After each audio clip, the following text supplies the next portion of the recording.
The vast emptiness of space stretched out like an infinite black canvas, punctuated by distant starlight. Commander Jae-wook's research vessel, the Celestial Horizon, glided silently through the outer sectors of the Andromeda Quadrant. His crew of 12 alien researchers had been tracking unusual electromagnetic signatures for weeks, their sensors constantly scanning the void. Suddenly, a faint blip appeared on the secondary monitoring screen. Junior technician Seok Jin leaned forward, adjusting the quantum filters. "Commander, we have an anomalous object at coordinates 7 Delta 9. Jae-wook's scaled fingers danced across the holographic interface. The object was small, barely larger than a standard escape pod. Its energy signature was weak, almost dying. Most alien species would have ignored such a minimal reading, but something about this signal felt different.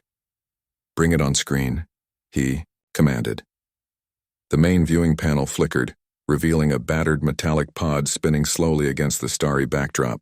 Scorch marks covered its exterior, and several critical sections looked damaged. Standard protocol would suggest scanning and moving on, but Jae-wook felt an unexplained tension. "Life signs?" he asked. Seok-jin's fingers moved rapidly. "Minimal. One organic entity. Human classification." The word human made several crew members shift uncomfortably. Humans were considered a primitive species, barely space-capable, mostly confined to their small solar system. Interactions with them were rare and typically avoided, but the life sign was real, weak but unmistakably alive. "Activate emergency retrieval protocols," Jae-wook ordered, surprising even himself. The ship's mechanical arms extended, carefully capturing the damaged pod. Inside the recovery bay, medical technician Yoonji prepared her specialized equipment. She had studied human physiology but had never treated a living specimen. As the pod's exterior was systematically scanned and decontaminated, a small sound emerged. Not a mechanical noise, but something organic. A whimper. The pod's damaged hatch finally gave way, revealing its unexpected passenger. A human child, female, approximately 4 to 5 years old, with tangled dark hair and enormous brown eyes that seemed too large for her pale face. She was dressed in a torn emergency suit, clearly designed for much larger occupants. Multiple bruises covered her arms and a deep cut ran along her forehead. But despite her condition, she remained conscious, staring at the alien crew with an expression that was more curious than afraid. "Hello," she said simply in perfectly clear standard galactic language. Yoonji was first to approach, her medical scanner already analyzing the child's condition. The readings were extraordinary: elevated cortical activity, enhanced neural connections, and a metabolic rate that suggested remarkable resilience. The child noticed Jae-wook watching her and smiled. Not a frightened smile, but one of unexpected comfort. "I'm Hana," she announced. "My ship was attacked. Are you going to help me?" The crew exchanged glances. No one spoke. A human child, alone in the middle of deep space, speaking their language, with unexpected clarity. It was unprecedented. Jae-wook stepped forward. Something in the child's eyes suggested she was far more than a simple survivor. Her gaze held an intelligence that seemed to look through them, not at them. "We will help you," he said finally, his translator rendering the words in her language. "You are safe now."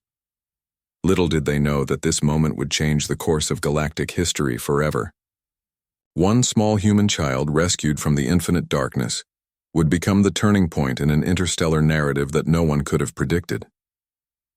The Celestial Horizon continued its journey, now carrying something far more precious than any scientific expedition could have imagined. 10 cycles had passed since the Celestial Horizon rescued Hana. The small human child had transformed the entire research vessel's dynamics in ways no one could have predicted. She learned languages faster than translation computers, understood complex technological systems with intuitive ease, and displayed an adaptability that constantly surprised her alien caretakers. Commander Jae-wook watched her during her daily training session. Hana moved through holographic combat simulations with a grace that defied her young age. Her small hands manipulated advanced tactical interfaces as if they were simple toys. creating battle strategies that confused even the most experienced military algorithms. Interesting approach, Seok-jin muttered, reviewing her latest tactical projection. The simulation showed a complex defense strategy that broke every known rule of space combat. Where traditional alien tactics relied on predictable mathematical models, Hana's approach was fluid, almost organic. The ship's medical technician, Yoon-ji, had long discovered that Hana was no ordinary child. Her brain scans showed neural pathways that seemed to rewire themselves constantly, learning and adapting at an impossible rate. What would take most species years of study, Hana absorbed in mere hours. During mealtimes, Hana would sit with the crew, asking questions that often left them speechless. "Why do your species divide resources so inefficiently?" she once asked, the ship's resource manager. Her question wasn't confrontational, just genuinely curious. The crew had become her family, though they knew she was fundamentally different. She respected their culture, learned their customs, but never completely belonged. Her human nature remained a constant reminder of her unique origin. Jae-wook remembered the day they discovered her unique communication abilities. During a standard training exercise, Hana had spontaneously translated a complex quantum communication signal that had stumped the ship's best communication experts. She explained the mathematical pattern as casually as one might describe a simple recipe. "The signal uses a multi-layered encryption," she had said, her 10-year-old voice calm and matter-of-fact. "It's actually quite simple once you understand the underlying quantum entanglement principles." The crew realized she was far more than just a survivor. She was a bridge between species, a living connection that defied traditional understanding. Her physical training was equally impressive. While other children her age would struggle with basic coordination, Hana mastered zero-gravity movement, advanced combat techniques, and complex navigation systems. She didn't just learn, she absorbed knowledge like a living sponge. Sometimes, late at night, Jae-wook would find her in the observation deck, staring into the infinite darkness of space. Her eyes held a depth that seemed to contain entire universes. She would ask philosophical questions that challenged everything the alien crew believed about consciousness and existence. "Do you think we're alone?" she once asked, her voice soft, but filled with an intelligence that seemed beyond her years. In this massive universe with billions of stars and countless possibilities, the crew had long stopped treating her like a child. She was a phenomenon, a living experiment in potential and adaptation. Her human origins, once considered a limitation, were now seen as her greatest strength. Yoon-ji's ongoing medical research suggested that Hana's unique abilities might be more than just individual talent. Her genetic structure showed remarkable adaptability, with DNA that seemed to actively modify itself in response to environmental challenges. "She's not just learning," Yoon-ji explained during one of her research presentations. "She's evolving in real time. Each challenge modifies her biological and cognitive capabilities." As Hana approached her 13th year, the crew of the Celestial Horizon knew she was preparing for something bigger. Her training had become more focused, her questions more strategic. She was becoming something more than just a rescued child. She was becoming a potential key to understanding interstellar survival. The universe, vast and mysterious, seemed to be waiting, and Hana, the small human child rescued from the infinite darkness, was preparing to answer its call. The Void Hunters arrived without warning. Massive dark ships that consumed entire planetary systems, leaving nothing but scattered molecular debris in their wake. Traditional galactic defense forces crumbled like paper against their overwhelming technological superiority. Hana stood on the bridge of the Celestial Horizon, now transformed into a strategic command center. At 22, she was no longer the small child rescued years ago, but a tactical genius that defied conventional understanding. Her eyes moved across holographic displays, processing information faster than entire computer networks. "They're not random," she said quietly, her fingers dancing across multiple communication channels. "The Void Hunters have a specific pattern of destruction." Commander Jae-wook watched her with a mixture of respect and concern. The Alien Defense Council had dismissed human strategies for weeks, considering them primitive and ineffective. But, as system after system fell, they had no choice but to listen. The Void Hunters moved like a cancer through the galaxy. They didn't just destroy planets. They consumed entire technological infrastructures, breaking down complex systems into base molecular components. Billions of lives vanished in moments, entire civilizations reduced to cosmic dust. Hana's latest simulation showed something nobody else could see. While other strategists looked at direct confrontation, she identified subtle weaknesses in the Void Hunters' attack patterns. Their seemingly random destruction had an underlying mathematical precision that most missed. They have a central communication network, she explained to the skeptical alien military commanders. But it's not like our traditional communication systems. It's more like a biological neural network. Her presentation was met with initial skepticism. Humans were still considered a minor species, barely worthy of galactic recognition. But as their existing strategies failed, desperate leaders began to listen. The first breakthrough came when Hana developed a quantum disruption algorithm. Instead of fighting the Void Hunters directly, her strategy involved creating complex interference patterns that would destabilize their communication networks. It's like introducing a virus into a living organism, she told Jae-wook during a late-night strategy session. We're not destroying them, we're confusing their collective intelligence. Her approach was radical. While traditional military thinking involved massive weapon systems and direct confrontation, Hana's strategy focused on psychological and technological manipulation. She saw the Void Hunters not as an enemy to be destroyed, but as a complex system to be understood and disrupted. Multiple defense sectors began implementing her strategies. Slowly, almost imperceptibly, the Void Hunters' advance began to slow. Their massive ships started showing signs of confusion, their attack patterns becoming less precise. But the cost was enormous. Entire star systems had already been lost. Trillions of lives had vanished in the cosmic darkness. The galaxy stood on the brink of complete annihilation. Hana knew they needed something more. Her research suggested that the Void Hunters were not just a technological threat, but a form of collective intelligence that operated beyond traditional understanding. They're learning, she told the worried commanders. And so must we. Her final presentation to the Galactic Defense Council was a complex web of quantum mathematics, biological adaptation strategies, and technological interference patterns. Most listeners understood only fragments, but they could see the underlying brilliance. We need Earth, she concluded simply. Humanity's potential is our only remaining option.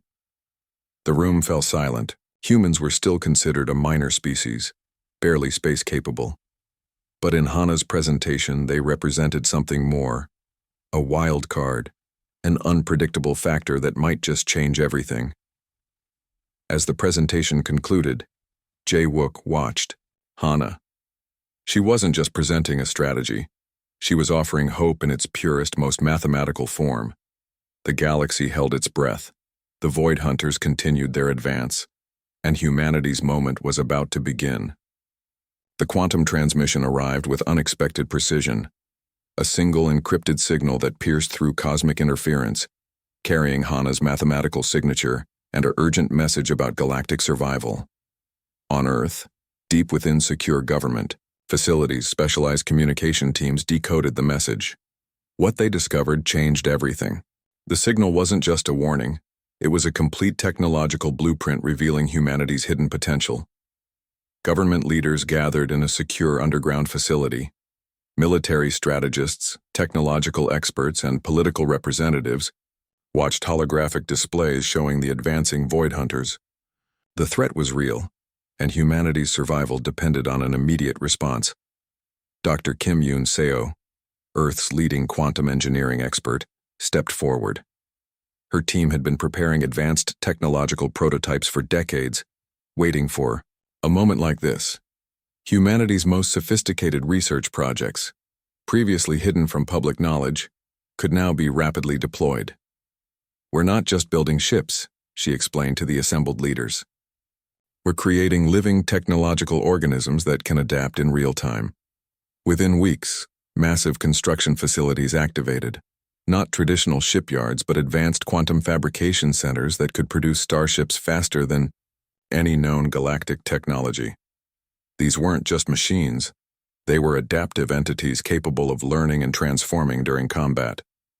The first fleet emerged unlike anything the galaxy had ever seen. Ships that could restructure themselves, mid-battle, with neural networks that learned from each interaction. They weren't just technological constructs. They were almost alive. Military commanders discovered that human ships could communicate with each other using quantum entanglement, creating a unified consciousness that moved like a single organism. Where alien technologies relied on rigid command structures, human ships adapted, learned, and responded with incredible speed. Specialized teams of engineers, many who had worked in secret government programs for decades, now revealed technologies that seemed almost magical. Adaptive quantum shields, molecular reconfiguration systems, and communication networks that could predict enemy movements before they happened. Earth's response was not just a military mobilization, it was a complete technological revolution. Every resource, every hidden research project, every experimental technology was now focused on a single goal: survival. Satellite networks across the planet activated massive construction platforms. Orbital factories began producing ships at an impossible rate. What would take traditional alien civilizations years was happening in mere weeks. The most surprising element was human adaptability. Unlike other species with rigid technological approaches, humans viewed challenges as opportunities. Each setback became a chance to innovate, each failure a learning experience. Dr. Yoon Seo's team had prepared for this moment. They understood that technology was not just about hardware, but about creating systems that could think, learn, and evolve. The ships they created were extensions of human imagination, unpredictable, creative, and fundamentally different. As the first human fleet prepared for deployment, global communication networks showed something unprecedented. Instead of fear, humanity displayed a collective determination. Cultural differences disappeared, replaced by a unified purpose. Military strategists realized that human potential wasn't just about technology. It was about adaptability, creativity, and an almost irrational ability to hope against impossible odds. The fleet that emerged was not just a military force. It was a statement, a declaration that humanity was no longer a minor species to be overlooked. They were a force of nature, ready to challenge the most sophisticated threat the galaxy had ever seen. Hana watched the preparations from the celestial horizon. Her rescue years ago had been more than just a moment of chance. It was the first step in a plan larger than anyone could have imagined. As the first ships prepared to jump into hyperspace, a subtle smile crossed her face. The Void Hunters had made a critical mistake. They had underestimated humanity's potential. And now, the galaxy would witness what humans could truly do. The countdown began. Earth's hidden potential was about to be unleashed. The battle began at the edge of the Andromeda Spiral, where darkness met starlight. Human ships moved like living creatures, their quantum-adaptive hulls shifting and changing with each millisecond of combat. The Void Hunters, for the first time in their destructive history, encountered an enemy they couldn't immediately understand. Hana stood on the bridge of the celestial horizon, her hands moving across holographic interfaces with surgical precision. Each movement translated into complex battle strategies that defied traditional military thinking. The alien commanders around her watched in stunned silence. The human fleet was unlike anything the galaxy had ever witnessed. Ships that could rebuild themselves mid-battle, communication networks that anticipated enemy movements before they happened, and a collective intelligence that moved like a single organism.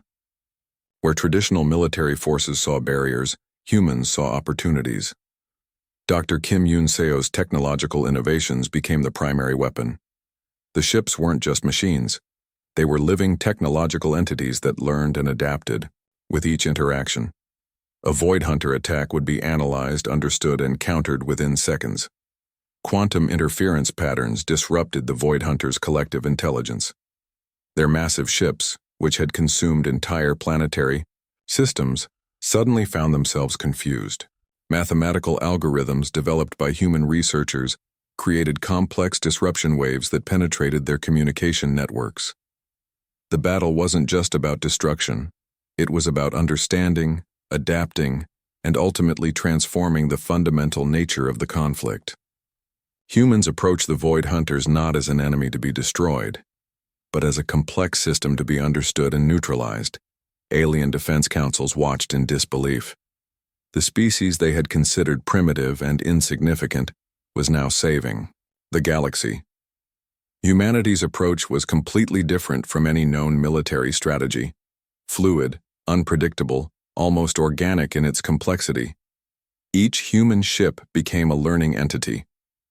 Damage patterns were instantly analyzed and responded to. Where a traditional ship would be destroyed, these adaptive vessels would restructure themselves, creating new defensive capabilities in real time. Hana's strategy went beyond simple combat. She identified the Void Hunters' fundamental weakness: their reliance on a collective intelligence that couldn't adapt to truly random variables. Humans introduced chaos into their system, breaking down their most sophisticated attack patterns. The first major breakthrough came when a cluster of human ships created a quantum interference field that completely disrupted the Void Hunters' communication network. Massive ships that had consumed entire civilizations suddenly found themselves isolated, confused, vulnerable. Global communication networks on Earth showed something unprecedented. Instead of fear, humanity displayed a collective determination. Cultural differences disappeared, replaced by a unified purpose. Every resource, every piece of technological knowledge was now focused on survival. As the battle progressed, the Void Hunters began to retreat. Their first encounter with a species that didn't follow predictable patterns had fundamentally challenged their existence. Humanity had done what no other civilization could. They had transformed the nature of the conflict. Commander Jawook watched Hana, remembering the small child he had rescued years ago. She had become more than just a survivor. She was the bridge between species, the living proof of humanity's extraordinary potential. The final assault came not with massive weapons, but with complex quantum algorithms that completely dismantled the Void Hunters' collective intelligence. It wasn't destruction, it was a fundamental transformation of their entire existence. When the battle ended, the galaxy looked different. Entire star systems that would have been destroyed were now saved. The Void Hunters, once considered an unstoppable force, had been completely neutralized. Alien defense councils gathered to understand what had happened. Humanity had not just defended themselves, they had fundamentally changed the nature of galactic conflict. Their approach was so different, so unexpected, that it challenged every existing understanding of technological warfare. Hana stood silently, watching the aftermath. The small child rescued from a damaged escape pod had become the catalyst for humanity's greatest moment. Her journey from a lost survivor to the savior of multiple civilizations was complete. The galaxy would never be the same, and humanity had proven that their true potential lay not in destruction, but in their ability to understand, adapt, and transform.